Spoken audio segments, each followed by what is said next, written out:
Welcome to the Sparkroom webinar series. Sparkroom provides full-service, data-driven marketing and technology solutions to ignite your performance marketing. Our webinars provide actionable advice and insight to help you better strategize, execute, analyze, and optimize your marketing campaign efforts. My name is Michelle Verlin. I'm the marketing manager here at Sparkroom. And today's webinar is entitled 11 Things to Do Today That You Should Have Done Last Year to Get on Track for Enrollment Marketing Success. Before I introduce our presenter, let me give you a little background on Sparkroom. We are a leader in performance marketing, providing fully transparent, analytics-based strategies that achieve challenging marketing objectives. Sparkroom provides both marketing services and marketing software, allowing for improved efficacy of data-based marketing campaigns. The Sparkroom Marketing Services team focuses on the management of media plans that incorporate a variety of performance-driven channels. Sparkroom marketing software integrates marketing data, automates processes based on performance, and provides robust, multidimensional reporting and analytics. On your screen, you can see the recent awards we've won, which showcase the two sides of our business. The 2015 Leads Council Leader Awards, a gold for Best Marketing Agency, and a silver for Most Valuable Technology. The 2015 Integrated Marketing and Technology Award in the Targeting category from Chief Marketer, as well as the 2015 University Business Reader's Choice Top Product Award. Our presenter today is Tim Hurd, a client account director who's been with Sparkroom for 6 years and enjoys solving marketing challenges. Before Tim gets us started, let me point out some functionality on your webinar control panel. This panel is located in the top right corner of your screen. If you can't see it, look for an orange box with an arrow. If you click on an arrow, the box will expand. If you have any questions during the session, please type them into the question box and they will be addressed at the end of the presentation. I also like to assure everyone that early next week, I'll email each of you a link to the recording as well as a copy of this presentation. Again, thank you for joining us, and I'll pass things over to Tim. Thanks everyone for attending today's webinar. As Michelle started off there, my name is Tim Hurd. I'm an account director with Sparkroom. And I've had the pleasure of working in the education industry for the past 6 years. The first 2 of those working in the lead generation side of the business, and the last 4 working as part of the digital agency, managing multi-channel marketing campaigns, that encompass vendor management, paid search, schools SEO strategies, social media, mobile campaigns, email campaigns, really running the gamut. In my time working with clients, I've seen some very exciting forward-thinking tactics from schools, but I've also felt a good number of challenges in the colleges and universities are feeling, trying to take that quote-unquote next step in their digital marketing efforts. Today, I wanted to take the time to cover 11 strategies or plans that I really feel schools should be partaking in 2016 and moving forward. Of those 11 strategies that I really want to talk about today, or plans that I want to talk about today, they really kind of fall into 4 different buckets. The first being planning for the entire year. I'm not really talking here just developing a budget for the year or having START goals for the year, but really taking the time to understand, why you have those goals and what are going to be the obstacles you're going to face in attaining them, right? What's being brought to the table this year that you really feel is going to get you to your desired growth or level of success. The second, in doing so, in hitting these goals, how are you really measuring your effective performance? There's going to be a number of different channels and a number of different players that are going to be taking part in your 2016 efforts. How are you really going to evaluate their performance? The third is evaluating the trends both available in the marketplace right now, but also from the performance of your own efforts. We all know here that the digital marketplace is really changing every day, but understanding the data trends and the new offers is really extremely important. The last is really, and kind of the most important to me, is utilizing the power of your students in both your efforts, but really more importantly, in understanding how they got to attending your school and really what's keeping them there, right? Because that's the ultimate goal. To continue on really with that theme of the power of your students, I think we'll start right there. It's really taking the time to talk to your students. Whether it be in focus groups of 20 students in a room at one time, or taking the time to have individual sessions, with an admissions counselor or your marketing team, really understanding why your students are enrolled in your school, and understand what the path they took to actually get there. Start right at the beginning, right? Where did their research start for them? Did they have friends that were enrolled in your school? Did they have friends who graduated and later on placed into the field they really desired and hit their goals? After their research started, right, the next step, where did they go and who did they talk to? Where are they searching for these programs in your area, right, around your campus? Did they call into your school? Did they search on Google about you? Were they looking on social?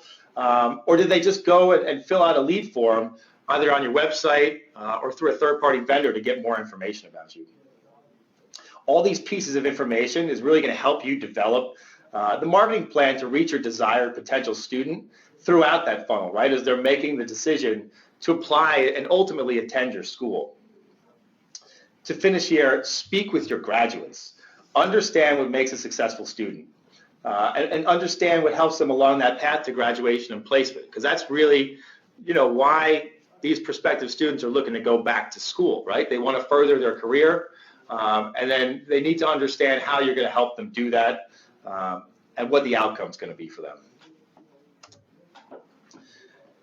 In addition to talking to your students or prospective students and understanding how they're going to get to your school, it's important to bring all the teams you have together for a summit or a planning session.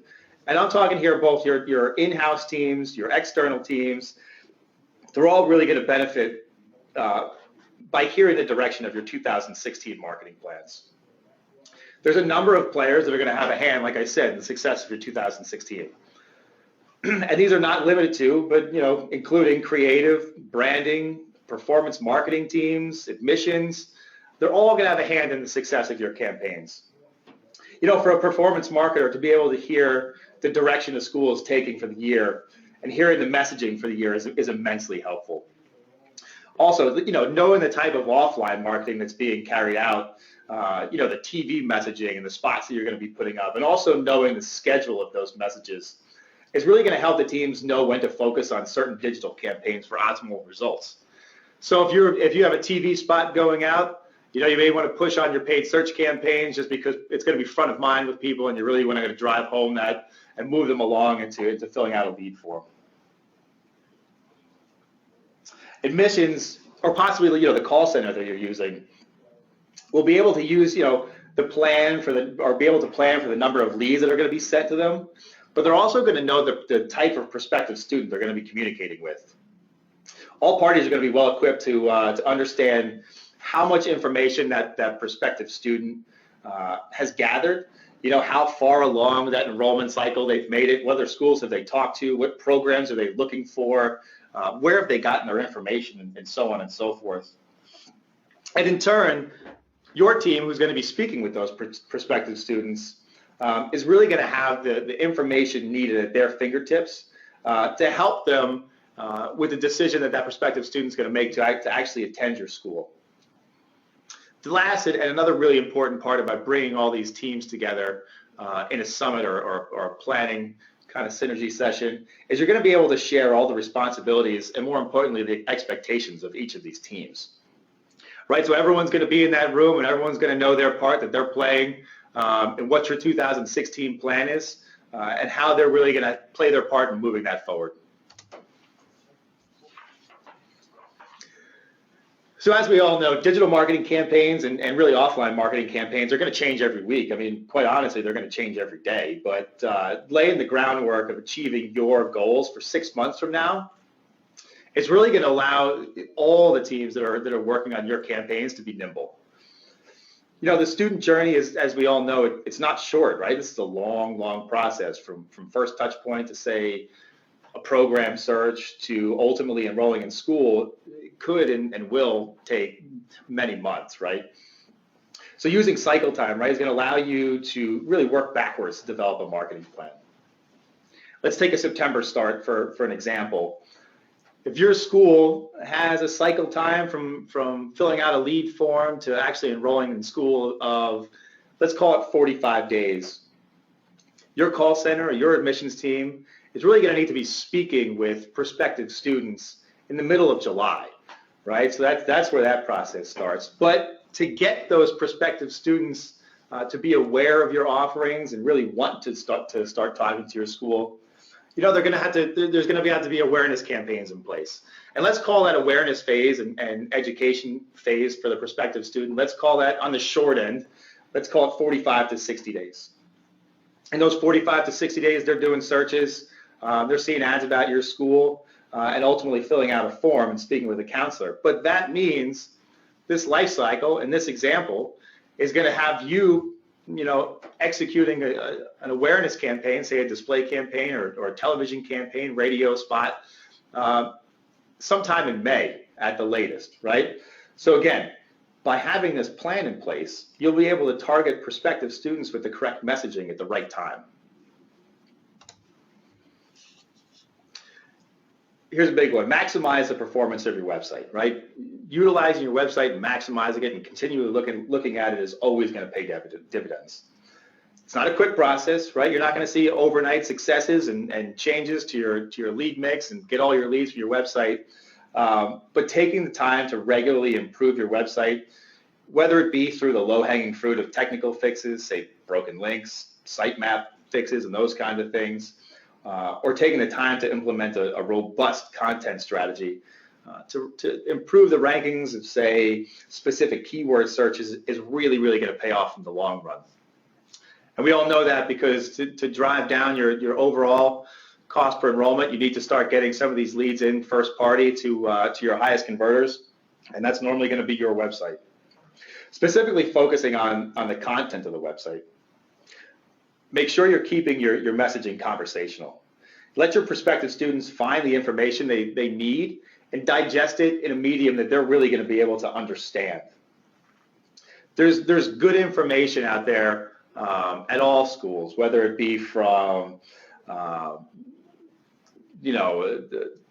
professors or admissions counselors, those kinds of things. Make sure that's accessible to the prospective student, and it's easily able to find that on the website. So promote that content as much as you can.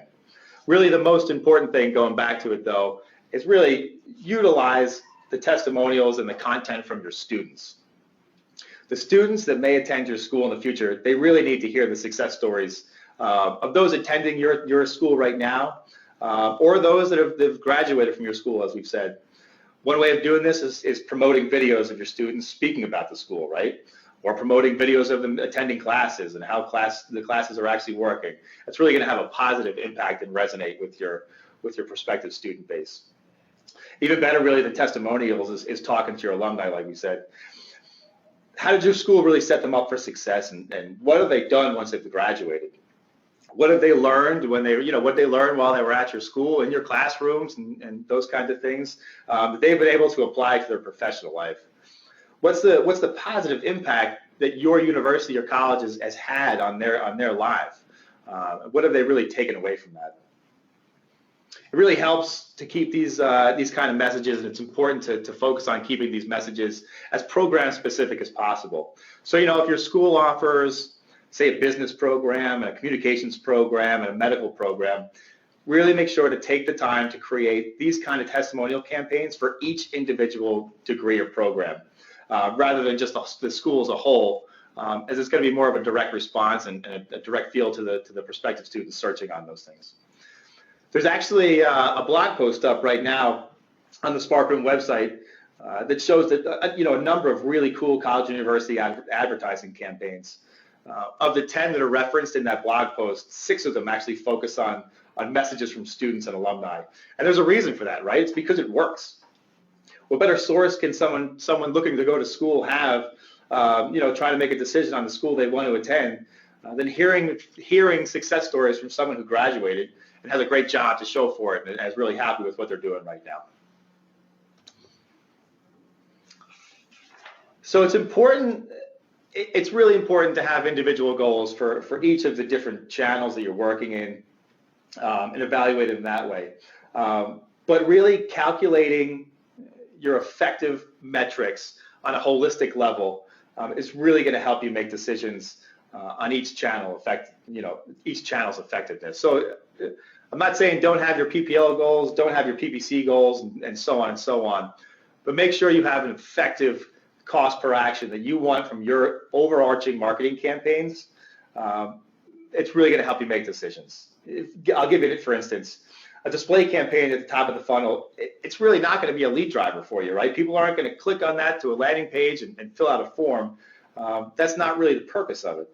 But these display campaigns are going to have an impact on driving brand searches for you in Google, for your school. It's going to be driving prospects to your website through organic searches. Ultimately, really, it's going to keep your school front of mind for that prospective student throughout this enrollment process. It's very similar to that of an email campaign, right? An email nurturing campaign, it's not there to generate leads. It's there to improve the performance of the leads you already have paid for and the efforts you already have in place. Focusing solely on that last click attribution, it's really going to drive you to make channel decisions for your campaign that most likely will not be beneficial. When you calculate that effective cost per action across all your channels, you start to view your campaign universally, and it really lets you let all your channels work in unison to achieve that ultimate performance goal. All right, these goals are in place now, and this kind of seems simple, but it's really important. Communicate them to everybody involved. It does sound really simple, but quite honestly, it just doesn't happen enough. And I'm not just talking here about cost goals or budget goals, but send everything you have. Have these goals in place and make sure they're communicated out to everybody. Program start goals, website traffic goals, lead per rep goals. Everything you can pass along is really, really going to help. Anything and everything really will help a campaign. The more information you kind of pass along to those executing on the marketing campaigns, the better they're going to be able to develop and enhance the efforts that they have in place. Also, data is a big portion of this, but with more data and goals coming through, your team's going to be able to make quicker decisions, right? They're going to be able to look at those early indicators, which is going to allow them to make effective changes on your marketing campaigns that's going to affect outcomes, 30 to 60 days down the road, without having to wait for a school or a program start and the data to come back and get matched to start making decisions, right? We want to start making those decisions earlier. We want to affect the performance and make sure that we aren't behind the eight ball and things are working. And that's for all members involved with your marketing campaigns. All right, let's take a step back, and this kind of goes with, developing a 6-month plan. Work with the marketing teams, and whether it be your agency, your internal teams, whatever it may be, work with them to really develop your budget, right? And this could be the whole year's budget. This could be a 6-month budget, but an extended budget. Work with them to set this up. This is really similar, like I said, in terms of deploying campaigns, but in developing a budget. With those working on the execution of your campaigns, the marketing team is going to be prepared to know the dollars available for the campaign's needs, and in turn develop a media plan kind of to achieve your goals. Your marketing team has the experience of cycle times, of seasonality, of how to create awareness, the cost associated with each of these different things, and how to develop a media plan to achieve your school start goals. Lean on those experts to really help you. A good team is always going to be able to tell you whether your plan even has you overspending, right? If you have a good team in place, they should tell you that. We don't need to spend this much money. It doesn't make any sense. Likewise, with the data and the knowledge of your teams, they'll have the ability to set the expectation if you're going to be able to meet your goals with the budget you have set. And the last thing about this, it really takes out the surprise or the shock. It takes that out of the equation. The team executing on your campaigns knows what they have to deal with. They can hit the ground running. They're not developing a plan for 1 month, getting something different sent out to them and having to completely readjust that plan. They're kind of ready to go and start making changes on the fly. All right, so evolve your brand. And here, No one's talking. I'm not talking about a rebrand for you this year. I don't think many people are going into this year saying the number one thing we have to do is rebrand our college or university. But it's rather the ability to move forward with your brand. And there's you can see here Walmart and Apple. The brand isn't changing, right? The brand is staying the same, but it's continually evolving. It continues to resonate with the customers without changing who they actually are. The messaging to your student, can and quite honestly shouldn't be the same every year, but you have a base to work with. Adapting your message to resonate with potential. Adapt your message to resonate with potential students. Each school is going to have changes, year to year, and making sure your potential students know the correct message and know what you're trying to convey will move them closer and closer to attending your college or university. Take the time to understand, what your prospective students think about you. Is that really what message you're conveying? Is that the message you want to move forward with in 2016? This is a good one. What's the most important values that your university wants your prospective students to know? Once you define what you want your prospective students to know about your school, then you can kind of work on deploying the message.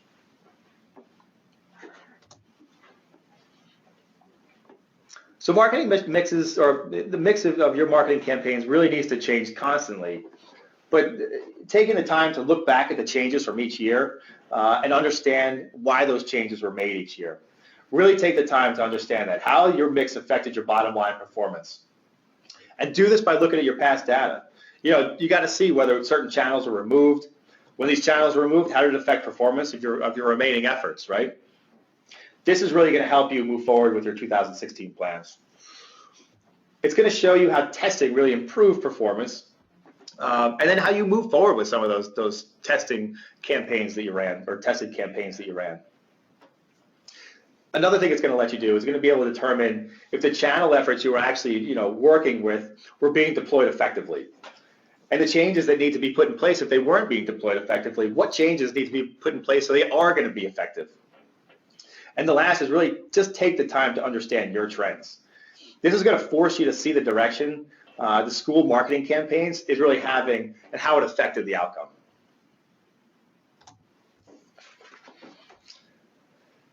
All right, so social media. We're not saying do Facebook, and we're not really saying just monitor what people are saying about your school either. Both things are important, right? You do need a Facebook page, and you do need to know what people are saying about you in social media. But I'm pretty hopeful, and I'm sure that you guys are already doing that right now. Rather, what we're talking about at this point is really all the options that social media has available in 2016. From re-engagement campaigns, click-to-call campaigns through Facebook, targeted ads, branding efforts. There's just a few to name. Where social media was really just somewhere you knew you had to be a few years ago or last year, it's now a channel that all schools should be focusing on in their digital efforts.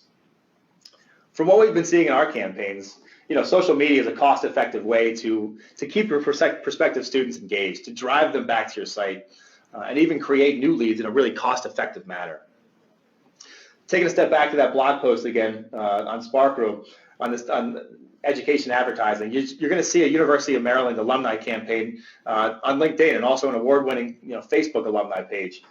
Again, this just shows another way to leverage your alumni message in your marketing campaigns, this time just being through social media. So there's a lot discussed pretty quickly there, and I want to take the time to thank you guys and quickly summarize what was discussed today. Your 2016 digital strategy should continue to move forward.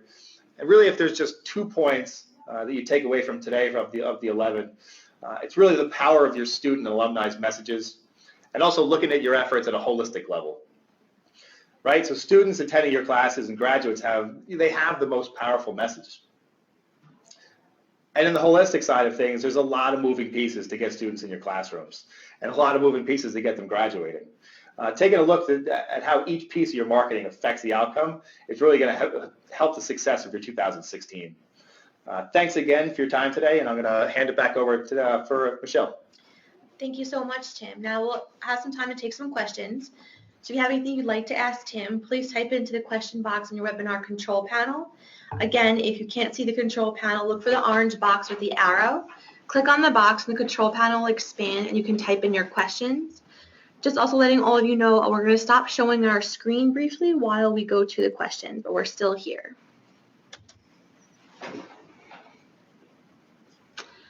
Okay, so it looks like the first question that has been submitted is, if you aren't going to evaluate each channel the same, how would you measure the effect of an upper funnel campaign as opposed to a direct response campaign? So it's a great question, and there's a couple things that we've been able to do here at Sparkroom that we feel is a good way to evaluate these different kinds of upper funnel campaigns to that of those direct response campaigns, right? And the first is really, as you start running, say, a display campaign or such, is see how that's affecting the brand searches, see how that's affecting, traffic to your own website, and what percentage increase you're seeing there.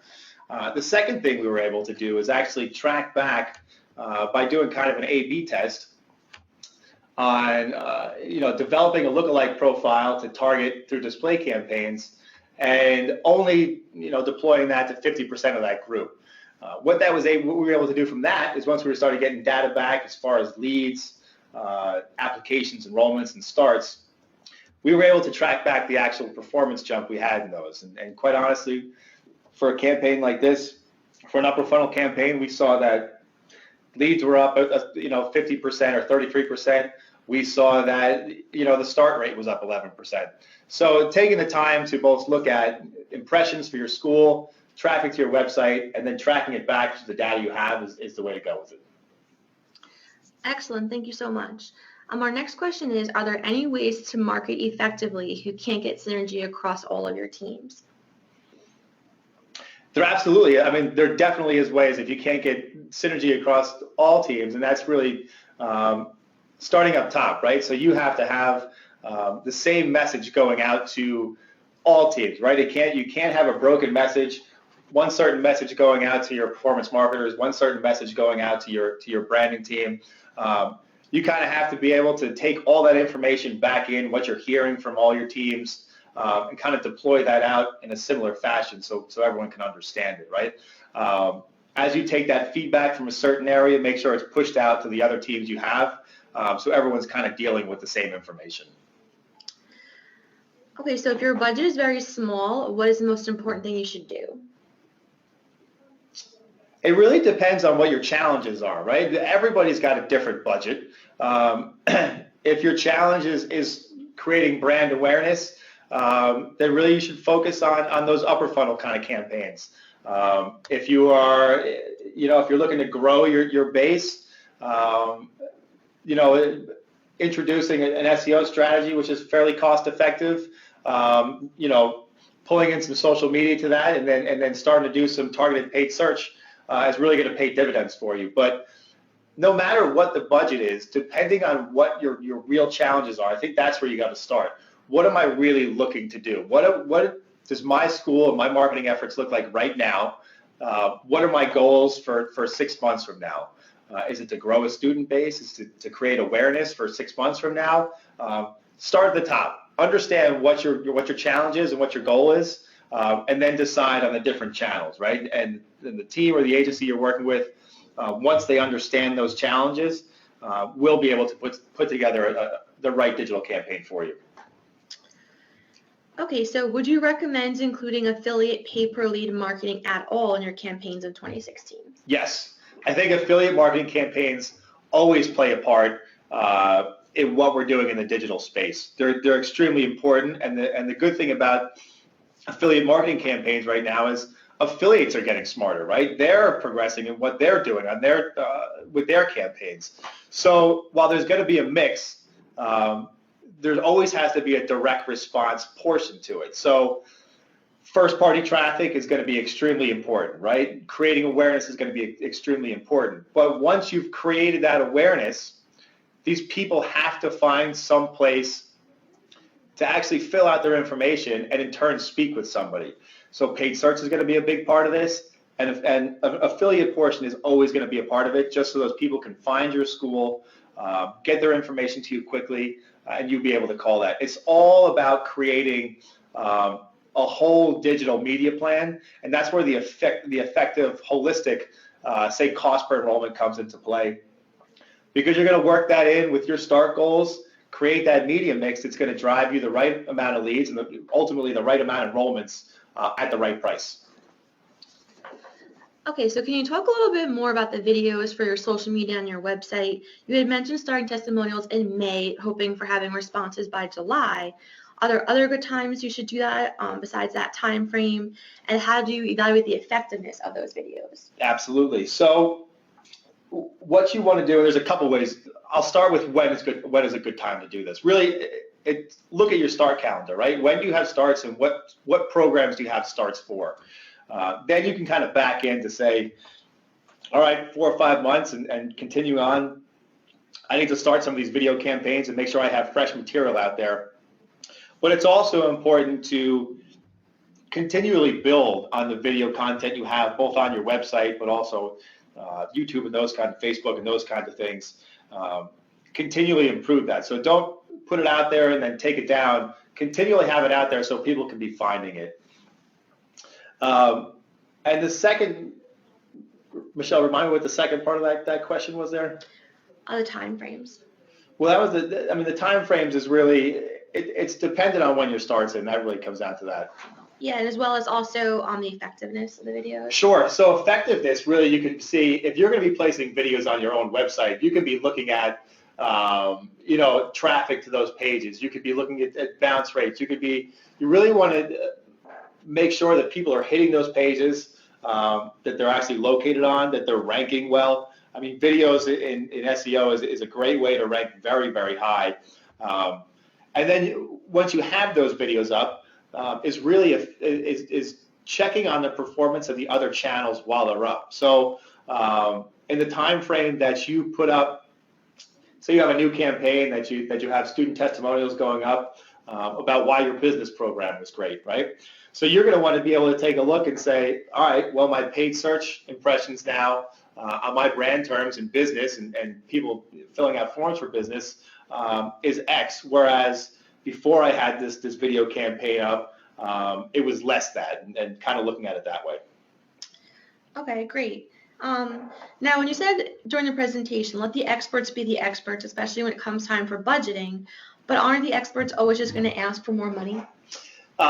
So this comes down to, you got to make sure you're working with the right teams. And if you have the right team in place, that will never happen, right? So your experts and your marketing teams that you're working with, they're there as their job to really think like you and how they're going to attain your goals, right? Their job isn't to say, just give me more money and that's how I can do it. They're going to want to look at the entire media mix and make sure that, first and foremost, if it's the right team, that they can fit that media mix and achieve your goals within the budget you have. And quite honestly, as they come in and take a look at it, they should be able to clean it up a little bit and hopefully even drive down some of those costs. If you see somebody coming in and just saying they need more money, you really have to understand the reasons behind that. Most of the time, probably, they're not going to need more money, right? They're going to need to deploy their campaigns a little bit smarter. Okay, thank you. Another question we have is, are you able to accomplish these 11 things for success with just our in-house team, or do we really need to go outside and consult other agencies? Yeah, sure. So it's possible, right? You sure could put together a team that could do all these things. That's going to be a pretty big team, and you're going to have a lot of experts on it, which is totally fine. But it takes time to build a team like that, and really to be able to get the people in-house, and they can get pretty expensive. The advantage to bringing in, say, a branding agency or a performance marketing agency is, right, they have the experience. This is what they do full time. They know this space. They know how to deploy these campaigns. They know the expected results. So really it works both ways. There certainly should be an in-house portion to this team. There should be an external portion to it, but it really can work both ways. Okay, excellent. Well, if anyone has any more questions after we end this webinar, please feel free to contact Tim. You can write to him at webinars@sparkroom.com. Thank you for your time. For more performance marketing resources, including our series of on-demand webinars, go to sparkroom.com/resources.